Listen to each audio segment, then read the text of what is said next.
Chapter 20 of The Confusion Bureau. United We Stand by Arcade Striker JK5. A long car raced through the streets of Autobot City, taking as direct of a route as possible to the city's command tower. Princess Celestia, Rainbow Dash, and Fluttershy kept pace with it, flying right above it.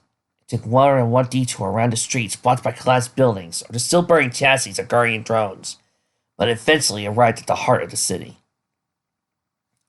Optimus Prime, Leader 1, Shockwave, and Soundwave stood in front of the command tower, conversing. Optimus Prime headshot as the car slowed to a halt and walked over. He dropped to one knee and held out a hand. Good to see you all. Excellent job getting them here, Commander Hernandez. Maria blushed slightly but snapped her attention. Thank you, sir, she said. Optimus's head turned to Celestia, the bearers of the Elements of Harmony, and Megan approached them. Good to see you, Ames. What's the plan, Princess? Celestia reached up with a foreleg and tapped her horn. I slice a hole of reality that leads to Neo Equestria. She waved a wing at the other seven. We all go in with you and fire a blast with the Elements of Harmony through the matrix of leadership and at the doppelganger of me and hope that Tataris undoes the barrier, stops her dead in her tracks. Optimus rubbed his chin. Simple and to the point. I don't like it. His optics focused on Megan. Mrs. Richards, are you ready? Megan forced herself to lock eyes with Optimus's optics. I am, sir. She raised her rifle, the sight sits in the barrel faintly glowing. Moving to Megan's left caught her eyes. She looked over and watched Leah wave her hands around in front of Shockwave and Soundwave, playing out one of the fights she had been in earlier that day. Okay, that's new. Rainbow Dash looked to her. What's new? Megan pointed at the three. Autobots and the Decepticons standing close together, and not trying to blow each other up. That's weird. Rainbow Dash snickered. Yeah, but it's preferable to the whole bang bang thing, right? Megan slowly nodded. Yeah, that's true. Optimus glanced over. It's something new and different, yes. Rainbow Dash is right, though. If there's to be a lasting peace in the galaxy, we must put aside our past as best we can, or else it will consume us in a spiral of events from which we won't escape. He stood back up. Now, let's roll out! With that, he leaned forward, transforming his tractor trailer alt mode. An energy grid appeared behind him as his Tealer was summoned from subspace. Twice Sparkle let out a low whistle as Optimus transformed. As long as I live, that will always be incredible. She gasped and stopped her hooves as Optimus moved forward and opened his cab doors. So cool! Applejack snorted. Easy, darling. Lance check. He's got a, what do you call it? Conjugated endurance or something? Twice Sparkle rolled her eyes. It's called Conchex Endura, Applejack. It's their turn for two Cybertronians in the command relationship. There's also... Rainbow Dash flew over and stuck a hoof in Twilight Sparkle's mouth. Let's talking more Barney, she sighed, before flying up and into Optimus's open cab. The rest, save Celestia, followed suit. Rarity settled into a seat in the back and shifted a bit. I see. You suggest me yours, Mr. Prime's cab. Bigger on the inside as opposed to the outside. She kicked her hind legs. Quite the space. Megan slid into the driver's seat and closed the door. Last money, she said, holding up her hand, waving Polly's off. Our best scientists still describe transformer technology as beyond them. She reached out towards the steering wheel, but stopped. Sorry, Mr. Prime. Force will happen later. Optimus's voice sounded out in the cab, surrounding them, but not overwhelming them. No need to apologize, Mrs. Richards. Just call me Optimus if you want. Megan smiled. Thanks. Just call me Mulligan. Celestia flew up and about, gently landing on top of Optimus's trailer. She waited for him to roll away from the command tower and anchored towards the empty patch of land before charging her horn. She spread her wings out as her mane and tail bellowed in the wind. Her eyes turned bright white as a pillar of energy shot from her horn. It struck a point a dozen meters in front of Optimus and expanded, tunneling through reality, from Nerf to Neo Equestria. Guys, you realize this is Princess Celestia, riding on top of Optimus Prime while racing out to go into the most ultimate battle ever. There are no words for how awesome this scene is. Smoke billowed from Optimus' smokestacks as his engine revved. He waited until the tunnel was wide enough before driving through it, rolling from steel straight to grassy field. As soon as his rear bumper passed through, the hole in reality closed up behind him, disappearing as if it never existed. An aide in the White House Situation Room picked up a ringing telephone. Yes, he's right here. She looked over, quickly spying President Abernathy, conversing with General Hollingsworth at the end of the table. Mr. President, Commodore Fairborn is on line 1. She's requesting a visual conference. Clayton glanced up. He rose from his chair and pointed at a wall-mounted monitor. Tell her the request is granted. He looked around, quickly locating his target. General Lennox, if you could join General Hollingsworth and I, please. The 3 men quickly converged on the screen. It flickered, changing Marissa's head and upper torso. The background was a scene of controlled chaos as people moved back and forth. Mr. President, Generals, I'll be succinct. The barrier has begun expanding again. It's a slow rate, about 1 foot per hour, but it's steady, and I don't think it's stopping this time. Lance grabbed the back of a chair and leaned forward for a moment. He finally stood back up. All right, get everyone out there, Commodore, and I mean everyone. Don't worry about the equipment. That can be replaced. You can't. Clayton turned to Hollingsworth. General, same order. Tell everyone to pull back. Keep the drones out there to monitor it, but everyone else pulls out. His head looked around. Commodore, can you handle things here for a moment? Marissa nodded. Yes, Mr. President. I'll get the evacuation started. She looked to her left. Zoe! She shouted before the screen went blank. Clayton cleared his throat. Get me the Enterprise, Repulse, and Yokohama. It's time. The situation room grew quiet once more at the president's words. Lennox nodded. Understood, Mr. President. They're on standby. He walked over to the monitor, phone already in hand. While Lennox worked, Clayton turned back to the room. He clapped his hands together. All right. We knew that the false Celestia would restart the barrier sooner or later. I was hoping for more later, but we work what we've got. Now, last I heard, the real Princess Celestia had arrived at Autobot City. She and the others are planning to cross over to Neo Equestria to stop us at the source. Can I get an update on that, please? The rest of the room sprang into action after his words. After a few minutes, one aide held up a phone. Mr. President, we have an ambassador of Hot Rod of Cybertron, line 1, he said. Clayton nodded. Put him on speaker, Max. The room's intercom close to life. Hot Rod's voice came over, stag laced through it. This on? Okay, President Abernathy, this is Ambassador Hot Rod. What's up? Clayton smothered a smile. Ambassador, what's the situation planned with incursion to Neo Equestria? Optimus Prime, Princess Celestia, and the others departed about 5 minutes ago.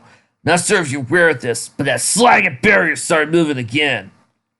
Clayton's head dipped low for a moment. We are aware. Well, thank you, Ambassador. There was a slightest pauses. You're welcome. And just in case the worst happens, for a Vessel worker, if, and that's a big if, Earth has to be evacuated, Cybertron stands ready to aid our brothers and sisters, no matter what. Line grazed Clayton's features for a moment. Thank you, Ambassador. We'll leave you to your duties. He slashed his fingers close to his throat, and the call was terminated. Lennox, standing near the mirror monitor, spoke up. Mr. President, General Hollingsworth, got the captains of the Enterprise, Repulse, and Yokohama standing by. He tapped the screen. As the Junkions would say, operators are standing by. The screen flickered, splitting into 3 vertical windows. Lennox nodded to the screen. Captain Jack Burns of the Enterprise, Makoto Tsushima of the Yokohama, and I believe you know Captain Jack Morgan Jr. of the Repulse. Clayton turned to each one of them. Captains, thank you. He straightened up. I know what has been asked of you is extraordinary, but this is an extraordinary situation. You've all been briefed on the situation groundside, correct? The 3 men nodded. The Enterprise stands ready, Captain Burns said, square jaw grinding, his eyes burning. Captain Makoto spoke up. The youngest of the 3 captains. His hair was short and eyes and general demeanor was intense. So does Yokohama. We shall sacrifice all in defense of the homeworld. Finally, Captain Morgan spoke. Repulse is the main cannon, sounds all green, Mr. President. He let out a small sigh. Not exactly the best circumstances to see you again, sir. Clayton nodded. I know, Captain Morgan. Still, it is good to see you. Knight slid a model data pad out of his pocket on the fat leg. He started tapping the screen. All right, gentlemen. I'm transferring the code of the day for authorization to perform General Plan 24. Have your comm officers check and recheck. There was a pause as each man looked off screen. After a few moments, they each looked forward once more, expressed its not identical ones of seriousness. Coordinates for the target. Kentucky, the barrier. Looked to his left. Burns said. Looked to his left. Tactical, begin preparing a firing solution. That's back. Tsushima, Morgan, link your systems with the Enterprises. We can transmit sensor data into time so all three of our main cannons fire and hit simultaneously. Clayton held up a hand. Whoa, Captain. We're not ready plant side. We've also just started evacuating the immediate area around the barrier. He looked at Hollingsworth, then Lex. What do you gentlemen think? 2 hours? Lex so nodded. It looks like Commander Fairboy was already pulling out when he contacted us. 2 hours should be good. Hollingsworth rubbed his chin before nodding as well. We could get the artillery crews and hardwire out there easily. One problem might be one group of the international forces. Clayton stared aside. One of the French tank groups are being led by someone who thinks he's the reincarnation of Joan of Arc or something. Guy's more gun-ho than gun-ho was. Clayton sighed and pinched the bridge of his nose. Of course he is. He held his other hand up. I'll leave that and the general evacuation to you, General. At least it'll be one last thing for me to worry about at the moment. Hollingsworth smiled. Thank you for your confidence, Mr. President. Clayton shrugged. Born from experience and a long working relationship, General. Hollingsworth stepped back. The two old colleagues and friends exchanged salutes before Hollingsworth about face and marched off, barking orders at every step. Clayton turned back to the screen. He held his right arm up, flashing his wristwatch. All right, gentlemen. Shall we synchronize? Burns tapped the side of his head. Ready, Mr. President, he said, eyes flashing and dilating. Clayton leaned forward slowly. Optical implant. Burns waved a hand in front of his face. Yeah, Mr. President. Next generation tech. I control certain functions of the Enterprise with the power of my mind. Mikado snoring about his head. Plenty of room in there for that. Muttered. Burns bobbed his head back and forth. What was that, Tsushima? I can't seem to see ya. Oh, there you are. And my arms aren't set to see dorks who collect toys. Morgan rubbed his forehead. Do you two have to get into that now? Low growl starting in Clayton's throat, building in intensity. He glanced to Lennox, who waited for a nod of consent before turning to the monitor. Attention! He shouted. All three captains jumped to their feet, snapping to attention. Everyone else in the situation room also snapped to attention, or at least their best approximation. Papers and folders went flying all over. Clayton slowly turned around and looked everyone over. At ease, he said, holding up a hand. He spun about, eyes narrowing as he faced the monitor once more. Captain Tsushima, Captain Burns. Normally I don't mind a bit of banter. Lord knows the counter-terrorist team I once had its fair share of eccentrics in the ranks. Right now, though, drop it. Understood? Both men nodded. Sir, yes, sir! They barked out. Clayton smiled. Excellent. So as we were doing, shall we synchronize our chronometers? Lennox walked up to the monitor, tapped the control panel below it a few times. A large display appeared, showing 2 hours. Similar displays appeared below the heads of each captain. Lennox tapped a green button. All four displays began counting down. Lennox turned to Clayton. Countdown has begun, Mr. President. Unless the counter order is given, all three battleships shall enact General Plan 24 orbital bombardment of the barrier, using their primary energon cannons. Clayton sighed and began to shrink a bit. Thank you, General. Captains, I'll leave you to your preparations. His eyes lost a bit of fire. Thus the die is cast. Lennox wandered over to Clayton's side, a bit of confusion on his face. Mr. President, you have no choice but to enact General Plan 24. Waved his hand in the air. You gave them every opportunity to back off. Clayton shook his head. I know. But as the predecessor once said, the buck stops here. He jammed a thumb at his chest. My decision, Lennox. History will record that, for good or ill. My only build turned out to be the right one. Optimus Prime barreled down to Roar as fast as he could. Celestia was planted onto his trailer's hoof. It was glowing with telekinetic grip. Her head was lowered and a horn pointing straight ahead, glowing. Maldiopus and Caroline itself loomed in the distance, growing closer with each second. Twilight Sparkle glanced at the roof of the cab as Optimus Prime drove through Neo Equestria. Say, did anyone else notice that necklace Princess Celestia was wearing? I don't think I've seen her wear anything like that before. Megan glanced at her. Sorry, Twilight. Split too busy to notice. Maybe it's some sort of magic armor? Twilight Sparkle shook her head. I don't know, Megan. She paused. Megan, can I ask you a question? Megan had smiled. Sure, good like days now here. You just say you did. She leaned it close to her friends. I asked away. Can't promise I have the answer for everything. I'll answer what I can. Twilight Sparkle bit her lip. Megan, what happened to you? Are you human again? Do you still have magic? Megan leaned back, even as she felt 500 sets of eyes turn her way. I went to the Crystal Castle with May Long the Wise to seek help for Princess Ponies. There, I met the Moochick, alive and well, looking pretty good for someone who's probably ageless immortal. Pinkie Pie gasped, the Moochick is alive? I can't believe it. Applejack looked at her. You have no idea who the Moochick is, do ya? Pinkie Pie groaned and rolled her eyes. Of course I know who he is, silly. He was one of Megan's friends from the Dream Valley days. He was, and apparently still is, a very powerful wizard with vast magical abilities and arcane knowledge. She leaned close to Applejack. What do you know about him? Applejack shrugged. Well, you spoke. Well, fine. I'm ready to admit that. Rarity leaned in from the back.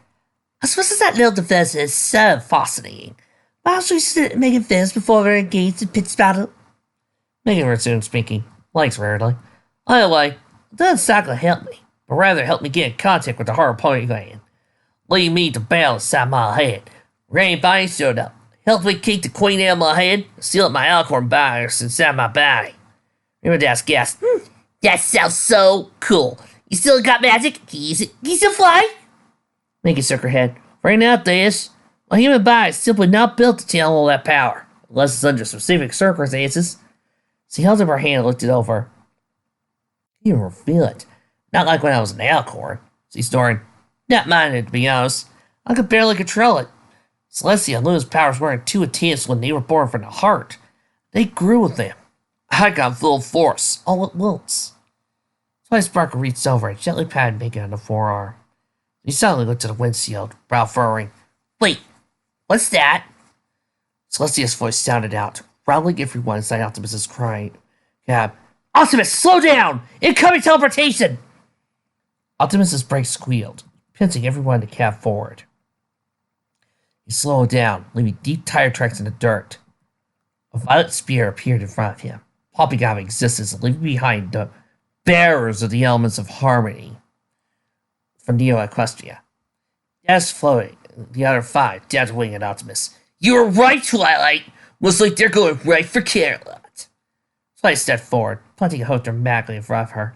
You're not stopping Queen Celestia from saving more humans for themselves! We're the elements of harmony, and your face stops now! Megan stared at the sextet as narrowed. We need to end this. She reached up and pulled down her rifle from the rack mounted to the cab. She opened the door and slid out, landing with a mild thud. The bearers soon followed, all seven walking around with the front of Optimus's cab. Twilight smirked. You have no idea what you're in for. We're not gonna hold back on you just because you look like us. Megan looked over her shoulder. Celestia, Optimus, you two go all ahead. We'll take care of them. AZ snorted and stomped the ground. You think for 1 minute we're gonna let your pretty princess on that bike flying slip by us? Why? Celestia's horn flashed. She and Optimus disappeared in a flash of light, only to reappear about 24 meters behind Neo Equestria's element bearers. Optimus, roll out! Celestia shouted, grinning. Smoke billowed from Optimus's smokestacks as he revved his engine and started once more. Dash whirled around. Hey, wait a minute! That's so not cool! She shouted, starting towards him. Twilight's heart glowed as she snagged the Pegasus with her magic. Leave them for now. She focused on the poison human in front of her. Queen Celestia and Nemesis Prime will be able to deal with their inferior counterparts. We have our own battle to fight. Here. Two groups started sparring out, each one facing their counterpart. Twilight looked up at Megan. An extra participant? Not very fair, does he think? Twilight Sparkle dragged a hoof across the dirt, digging a trough in it. She snored, smoke billowing from her nostrils. Considering the horse crap that Neil Equestria's pulling, you're lucky I don't teleport in more help. Megan gripped her rifle until her skin exposed while her finger's gloves turned white. Threaten my world, my friends, my family. You're talking about fairness? She lowered the lever on her rifle, building up magic stored inside it. A high-pitched hum sounded out, while the barrels started glowing. The two Twilights locked eyes. Time to end this! They both shouted before galloping forward, their friends following behind. And the battle was on. Oh, hell yeah!